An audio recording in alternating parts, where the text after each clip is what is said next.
Now I want to talk to you about one aspect of social media, and that is you want to make it very simple and very easy and very quick for people to like your site or to comment on your site or to share your site.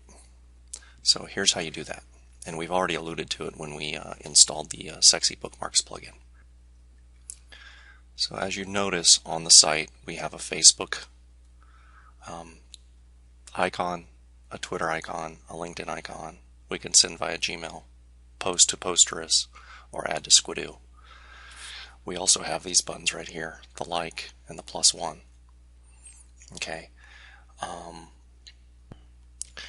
You notice that we put the like and the +1 at both the top and the bottom of the post or the page. You can do it on posts, pages, or both. Let's go to a post.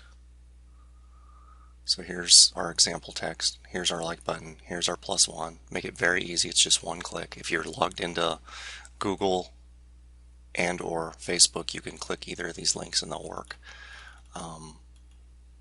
Obviously you have to be logged into Facebook for the like button to work, and you have to be logged into Google for the +1 button to work.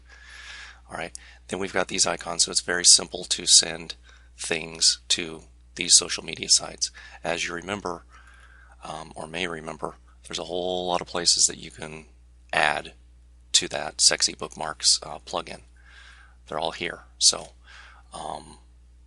that's cool. So the bottom line is you want to make things very, very easy for people to share or like or +1. You know, anything that you can do with social media to make it easier for your viewers to share that content with others is awesome. So keep that in mind.